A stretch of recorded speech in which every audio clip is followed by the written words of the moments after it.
நல்ல உரமான கயிற்றை கழுத்தில் போட்டு இறுக்கி ஆர்ச்சில் நுழைத்து இழுத்து அதை செக்யூரிட்டி கேட்டில் கட்டியிருக்கிறார்கள் என்றால் கண்டிப்பாக 2 அல்லது 3 பேர் வேலை செய்திருப்பார்கள். ஒருவன் உடல் காற்றில் தொங்கிக் கொண்டிருந்த பொழுது இழுத்து பிடித்திருக்க வேண்டும். மற்றொரு முனையை வேகமாக செக்யூரிட்டி ஆபீஸின் கேட்டில் கட்டியிருக்க வேண்டும். கயிறை இழுத்து கொண்டே கட்டுவதென்பதெல்லாம் சாத்தியமில்லை. இப்பொழுது தரையில் சொட்டியிருந்த ரத்தத்தை இருவரும் பார்த்தார்கள். ஆதித்யா, இந்த பிளட் இன்னும் ஃப்ரெஷ்ஷா இருக்கு. ஆமா ஸ்வேதா, கொலை சமீபத்துல தான் நடந்திருக்கணும். ஆனா எதுக்காக இப்படி ஒரு கொலையை செய்யணும்? எப்பவுமே யார் கொலை செஞ்சாலும் அதை மறைக்கிறதுக்கு தான் பாப்பாங்க.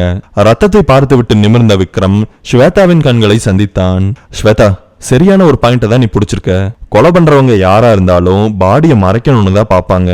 அப்படியே எதர்ச்சியா ஒரு கொலை நடந்துட்டாலும் எதர்ச்சியா எப்பவுமே கொலை நடக்காது. ஒரு பதட்டத்துல ஒருத்தன் கொலை பண்ணிட்டான்னு வச்சுக்கலாம். எக்ஸாம்பிளுக்காக சொல்றேன். அவன் அந்த பாடியை அங்கேயே விட்டுட்டு ஓடிடுவான். இப்படியெல்லாம் கயிறுல கட்டி பாடியை தொங்க விட மாட்டான்.